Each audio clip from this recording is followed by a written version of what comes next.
Hello students, welcome back to my YouTube channel. आज हम पढ़ेंगे chapter number 1 electric charges and fields of class +2 physics. Introduction of this chapter. All of us have the experience of seeing a spark or hearing a crackle when we take off our synthetic clothes or sweater, particularly in dry weather. देखो, जब भी हम dry वेदर्स की बात करते हैं मतलब ये नहीं है कि आप गर्मियों की बात कर रहे हो।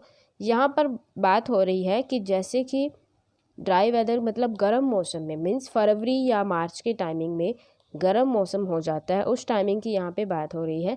जब हम क्या करते हैं, स्वेटर वगैरह डालते हैं और उनको निकालते हैं। उस टाइमिंग जब हम स्वेटर को निकालते हैं तो हमें कुछ ऐसी चटाक चटाक की आवाज़ें आती है, मतलब ऐसा एक्सपीरियंस होता है कि हमें कुछ करंट जैसा लग रहा है। तो वो क्या होता है, आपके पास चार्ज होते हैं, डिस्चार्ज होती है बॉडी में से, अपनी बॉडी में से क्या होता है, चार्ज का डिस्ट्रीब्यूशन होता है। This is almost inevitable with ladies garment. जो लेडीज़ गारमेंट्स होती हैं जैसे कि पॉलीएस्टर की साड़ी होती है, वहाँ पर उसमें भी ये ऐसी चीज़ें पाई जाती हैं कि हमें क्या होता है, हमें क्या फील होता है कि जैसे कि हम किसी क्रैकल की आवाज़ सुनते हैं। ठीक है।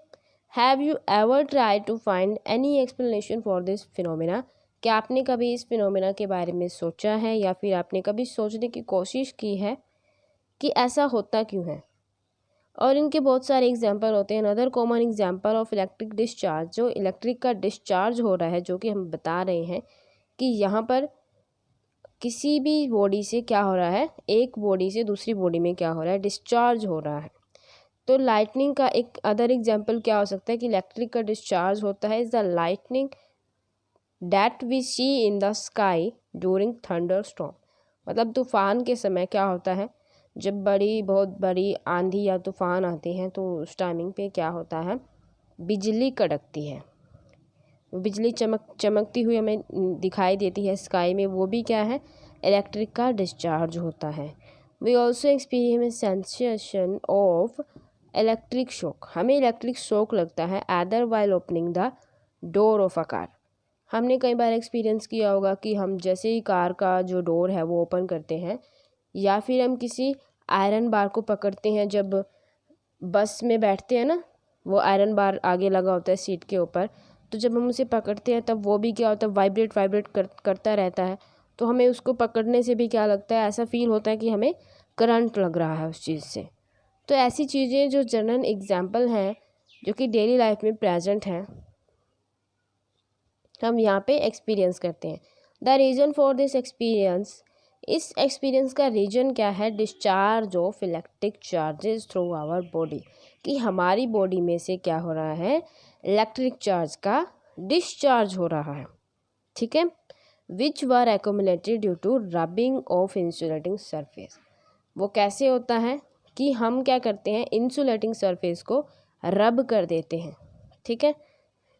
जैसे कि आप पेंसिल चलाते हो अपनी कॉपी के ऊपर और उसे रबर से रब कर देते हो, ऐसे ही हम किसी बॉडी को अपनी बॉडी से हम क्या कर लेते हैं, अपने हैंड की हेल्प से या फिर किसी भी हेल्प से हम किसी दूसरी बॉडी को क्या कर लेते हैं, टच कर लेते हैं या उसे रब करने की कोशिश करते हैं। तो वहाँ पर क्या बन जाता है, एक इलेक्ट्रिक चार्ज का हमारी बॉडी से क्या हो जाता है, डिस्चार्ज हो जाता है।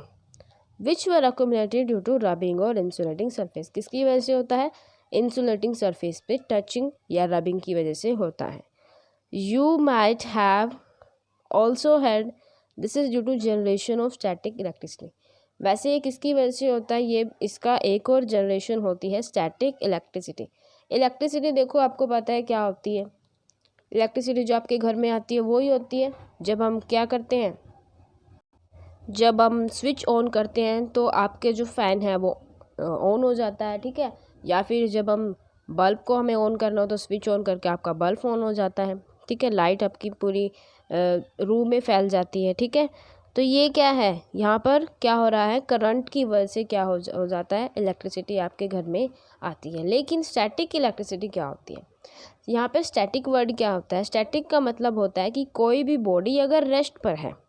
ठीक है। मतलब अगर कोई बॉडी अपनी पोजीशन ही नहीं चेंज कर रही टाइम के साथ, वो बॉडी आपकी रेस्ट पर है। स्टैटिक का मतलब क्या है, anything that does not move और चेंज विद टाइम। मतलब इलेक्ट्रोस्टैटिक्स या स्टैटिक इलेक्ट्रिसिटी दोनों एक ही बात है। इलेक्ट्रोस्टैटिक आपकी डील करती है study of forces, fields and potential arising from static charges. जब हम स्टैटिक चार्जेस को लेके चलते हैं, स्टैटिक चार्जेस मीन जो चार्जेस आपके रेस्ट पर हैं।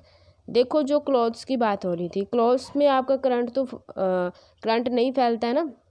अब ये तो आपके इंसुलेटिंग हो गए ना बॉडी, ये स्टैटिक होगी मतलब रेस्ट पर है वो। स्टैटिक चार्जेस में अगर स्टैटिक चार्जेस की वजह से क्या होता है, चार्ज का क्या हो जाता है, डिस्ट्रीब्यूशन हो जाता है, डिस्चार्ज ऑफ इलेक्ट्रिक चार्ज हो जाता है अपनी हमारी बॉडी से, तो उसमें क्या बन जाती है, इलेक्ट्रोस्टैटिक उस प्रोसेस को डील करती है। इलेक्ट्रोस्टैटिक्स क्या होती है, deals with the study of forces, जो भी फोर्स लगेगी या जो भी फील्ड्स में हम उसे स्टडी करेंगे या फिर पोटेंशियल्स में, किसकी मदद से, स्टैटिक चार्जेस हम वहाँ पर लेंगे। ठीक है, तो हम इलेक्ट्रिक चार्ज होता क्या है, जब हम इलेक्ट्रिक चार्ज की हम बात करते जा रहे हैं। ठीक है, हिस्टोरिकली अगर देखा जाए तो credit of discovery of the fact that amber rubbed, जो अंबर रबड़ होती है, अगर हम उसे वूल के साथ अंबर को अगर हम वूल के साथ रब कर देते हैं या फिर सिल्क के क्लॉथ के साथ, तो वो क्या कर लेती हैं, अट्रैक्ट करती है लाइट ऑब्जेक्ट को। ये कहाँ से आया है, किसने दिया है, ये थेल्स ऑफ मिल्स, जो कि ग्रीस अराउंड 600 BC। मतलब इसकी शुरुआत कहाँ से हुई है, इसकी खोज यहाँ से हुई है, Thales of Miles, Greece around 600 BC। और इलेक्ट्रिसिटी का जो नेम है वो कहाँ से आया है, ग्रीक वर्ड से आया है इलेक्ट्रॉन, जिसका मतलब होता है एम्बर। तो कुछ ऐसे पेयर्स हैं, many such pairs of materials were known which on rubbing could attract light object like straw, pitballs and bits of paper।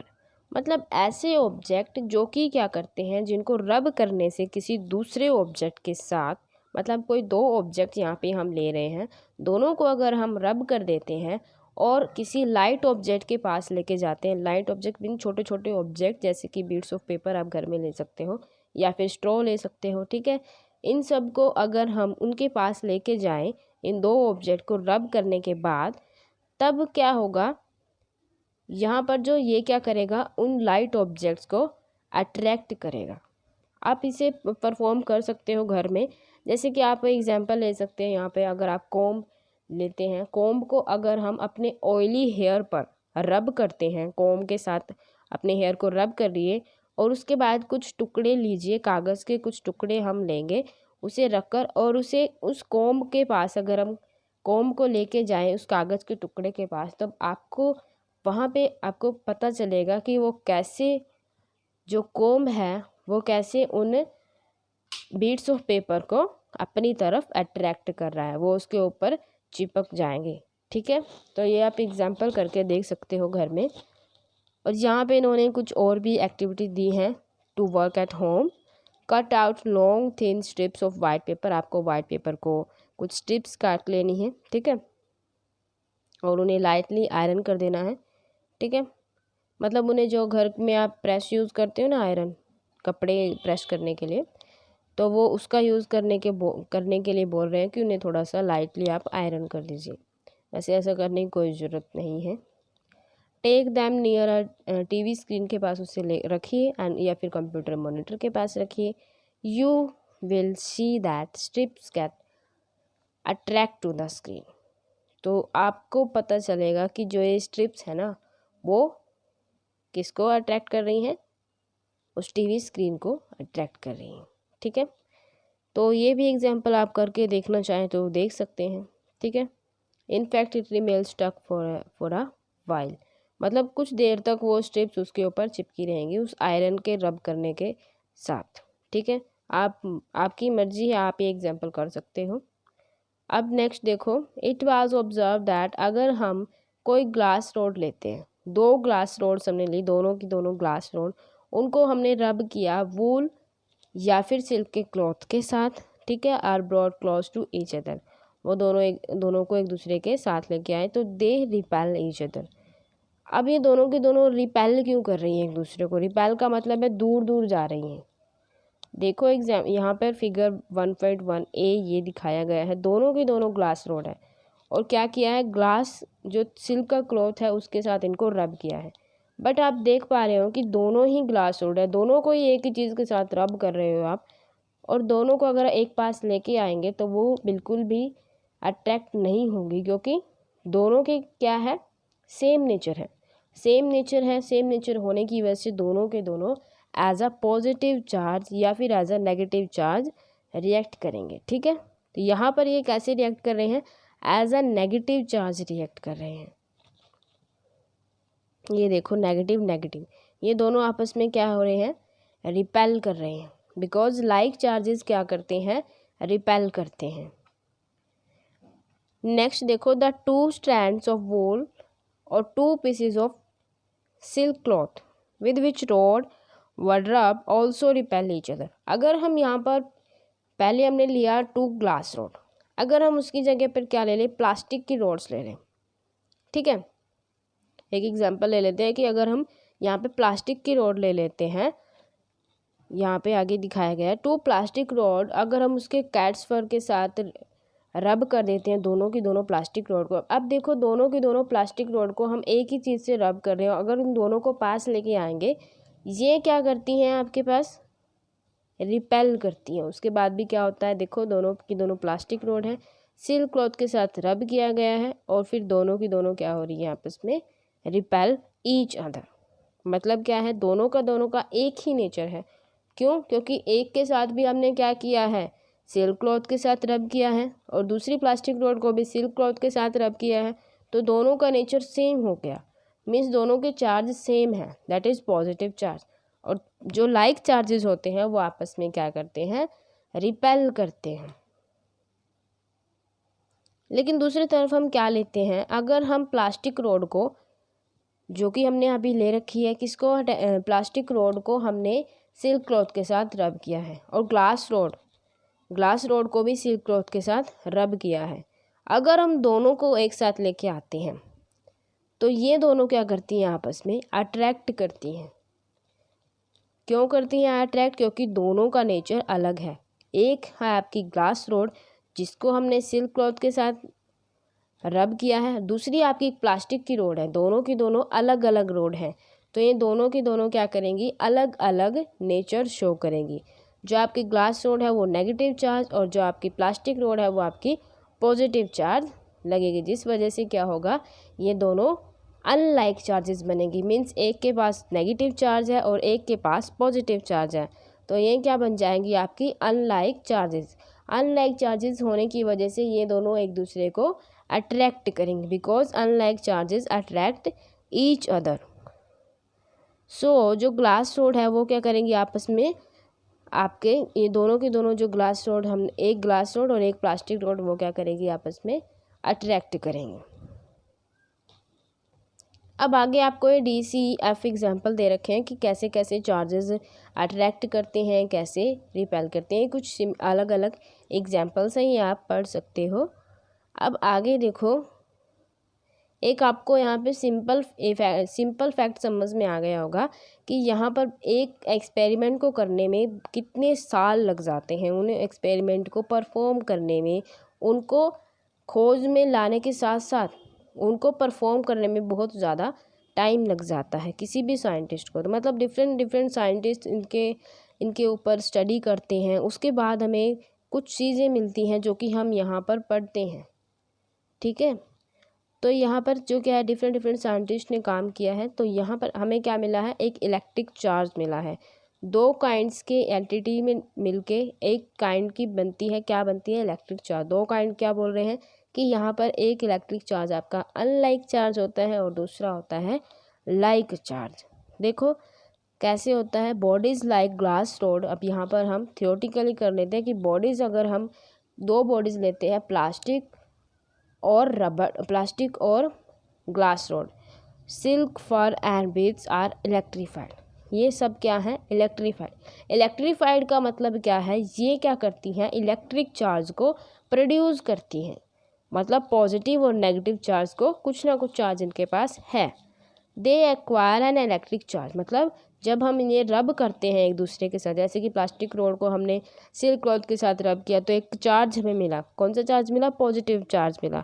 मतलब इनके ऊपर क्या है, कुछ ना कुछ चार्ज है। ये जो अभी हमने एग्जांपल दिया है तो इनको हम क्या बोलते हैं, इलेक्ट्रिफाइड बोलते हैं। अब the experiment on pith balls suggested that there are 2 kind of electrification. तो 2 काइंड की इलेक्ट्रिफिकेशन हो गई आपकी। कैसे हो गई? फर्स्ट आपकी है लाइक चार्जेस, जो कि क्या करते हैं, रिपेल करते हैं। ठीक है, लाइक चार्जेस का मतलब एक जैसा नेचर है, दोनों को अगर हम पास में लेके आएंगे तो वो एक दूसरे को रिपेल करेंगे। ठीक है, अब ऐसे एग्जाम्पल हम समझ सकते हैं, 2 बच्चे हैं, झगड़ालू बच्चे हैं। अब दोनों को एक साथ बिठा दिया तो उनके बीच में क्या होगा, झगड़ा ही होगा। ठीक है, लेकिन एक बच्चा झगड़ालू है और एक बच्चा बिल्कुल सीधा साधा है। ठीक है, वो सीधे साधे बच्चे को देखकर भी क्या बन जाएगा, अच्छा बच्चा बन जाएगा, और दोनों के दोनों आराम से बातें करेंगे बैठ के। ठीक है, तो ये लाइक चार्जेस का इसी तरह काम करते हैं कि लाइक चार्जेस दोनों को पास में अगर बिठा दिया गया ना, तो ये क्या करेगा, दोनों को अगर पास में बिठा दिया ना हमने, तो फिर तो झगड़ा होना ही होना है। तो लाइक चार्जेस क्या करते हैं, एक दूसरे को रिपेल मतलब दूर जाने की बात करते हैं, और अनलाइक चार्जेस क्या करते हैं, अट्रैक्ट करते हैं एक दूसरे को। ठीक है, the experiment also demonstrated that the charges are transfer from rod to the pith balls on contact. ठीक है, मतलब यहाँ से हमें ये भी पता चल रहा है कि चार्जेस आपके कहाँ से आ रहे हैं, रोड से, ग्लास रोड से पिथ बॉल्स में कांटेक्ट में आने पर चार्जेस वहाँ से ट्रांसफ़र हो रहे हैं। ठीक है, अब जो प्रॉपर्टी है जो डिफ्रेंशिएट करी है 2 काइंड ऑफ चार्जेस को, इनको हम बोलते हैं पोलैरिटी ऑफ चार्ज। हम कैसे बोल रहे हैं कि ये आपका लाइक चार्ज है, ये आपका अनलाइक चार्ज है। पोलैरिटी ऑफ चार्ज का मतलब कि चार्ज जो है कौन सी बॉडी पर पॉजिटिव चार्ज है और कौन सी बॉडी पर नेगेटिव चार्ज है, ये आपका टर्म, उस टर्म को नाम दे दिया गया है polarity of charge. When a glass rod is रब विद सिल्क, जब हम ग्लास रोड को सिल्क के क्लॉथ के साथ अगर हम रब करते हैं तो यहाँ पर एक रोड एक्वायर होती है 1 kind of charge and silk acquire the 2nd kind of charge. ठीक है, तो दोनों के दोनों क्या करते हैं, अलग अलग चार्ज क्या करते हैं, एक्वायर करते हैं। This is true for any pair of object that are rub to electrified. मतलब जितने भी इलेक्ट्रीफाइड ऑब्जेक्ट जो भी इलेक्ट्रिक चार्ज प्रोड्यूस करते हैं, रब करने के बाद वो सारे के सारे क्या होते हैं, कुछ ना कुछ चार्ज तो प्रोड्यूस करते ही करते हैं। Now if the electrified glass rod is brought, अगर हम क्या करते हैं, ग्लास रोड को सिल्क क्लॉथ के साथ कांटेक्ट करते हैं तो वो भी क्या, उनको रब करने के बाद तो ये इतनी देर तक अट्रैक्ट नहीं कर पाते हैं। क्यों नहीं कर पाते हैं, they also do not attract or repel each other light object, they do not being electrified. अब इसमें देखो क्या दे रखा है, मतलब ये है कि इसमें क्या है, किसी की टेंडेंसी बताई गई है। मतलब ग्लास रोड को अगर हम, सबसे पहले हमने बात की सिल्क क्लॉथ के साथ, अगर ग्लास को सिल्क क्लॉथ के साथ रब कर दिया तो वो इतनी देर तक लाइट ऑब्जेक्ट को अपनी तरफ अट्रैक्ट नहीं कर पाएगा। लेकिन अगर हम ग्लास रोड को, अगर हम ग्लास रोड को किसके साथ अट्रैक्ट कर दें, क्योंकि अगर हम सिल्क को, क्योंकि आपका जो ग्लास रोड है वो अलग चार्ज प्रोड्यूस करता है और जो सिल्क है वो अलग चार्ज प्रोड्यूस करता है, मतलब उन दोनों का नेचर क्या है, अलग अलग है। तो ज़्यादा देर तक वो अट्रैक्ट नहीं हो पाएंगे और एक दूसरे को क्या करेंगे, रिपेल करेंगे। Thus the charges acquire after rubbing are lost. ठीक है, जो भी चार्ज रिक्वायर होता है किस रबिंग के बाद वो लॉस्ट हो जाता है, मतलब ख़त्म हो जाता है। When the charge bodies are brought in contact, जब किसी चार्ज बॉडी को हम एक दूसरे के साथ लेकर आते हैं। चार्ज बॉडीज़ का मतलब क्या है, वही मतलब बॉडी क्या है, पूरी तरह से चार्ज है। ठीक है, what can you conclude that from this observation, आपको इससे क्या क्या निष्कर्ष मिला, आपको क्या आपने सीखा इस चैप्टर के अंदर। जस्ट टेल अस दैट, आपको ये बताना है, unlike charges acquire by the object neutralize और nullify each other effect. Neutralize का मतलब क्या है, अगर कोई बॉडी के पास पॉजिटिव चार्ज भी है और नेगेटिव चार्ज भी है, जैसे कि हमने अभी एग्जांपल लिया कि ग्लास रोड के पास तो आपके पास अलग चार्ज था और जो सिल्क क्लॉथ है उसके पास अलग चार्ज था। मतलब दोनों के अगर हम बात करें, दोनों को कंपैरिजन करें तो दोनों का दोनों अगर एक साथ मिलाते हैं तो चार्ज क्या बन जाता है, न्यूट्रल बन जाता है। देयरफॉर द चार्ज को नेम दिया गया है as a positive and negative. किसने दिया, by American scientist Benjamin Franklin. ठीक है, वी नो डैट अगर हम किसी पॉजिटिव नंबर को किसी नेगेटिव नंबर के साथ सेम मैग्नीट्यूड के साथ अगर हम उसे क्या कर दे हैं, ऐड कर देते हैं, तो आपका जो सम है वो क्या आता है, 0 आता है। मतलब सेम नंबर है, पॉजिटिव और नेगेटिव चार्ज है, बस +3 एंड -3 आप ऐड करो, आपके पास आंसर क्या मिलेगा, 0। मतलब क्या है, वो न्यूट्रल है, सेम चार्ज है, ठीक है, बट क्या है, साइन डिफरेंट है। एक चार्ज आपका पॉजिटिव है, एक चार्ज आपका नेगेटिव है, तो आपका आंसर क्या आएगा, 0। This might have been philosophy in naming the charges as positive and negative. By convention the charges on glass rod or cat's fur is called positive. अगर हम देखें यहाँ पर कन्वेंशन साइज की बात करें तो जो हमने ग्लास रॉड ली या फिर कैट्सफर ली, उनका जो चार्ज आया वो कितना आया, पॉजिटिव चार्ज आया। और जो प्लास्टिक रॉड हमने ली या फिर सिल्क लिया, उसका चार्ज कौन सा था, नेगेटिव चार्ज था। अगर कोई ऑब्जेक्ट इलेक्ट्रिक चार्ज को प्रोसेस करता है, मतलब अगर किसी ऑब्जेक्ट के पास इलेक्ट्रिक चार्ज है, तो हम उसे बोलेंगे कि वो बॉडी क्या है, इलेक्ट्रीफाइड है। इलेक्ट्रीफाइड और मीन्स हम उसे बोलते हैं कि वो चार्ज है। लेकिन अगर उसके पास इलेक्ट्रिक चार्ज नहीं है, when it has no charge, it is said to be electrically neutral, तो उसे हम बोलेंगे न्यूट्रल।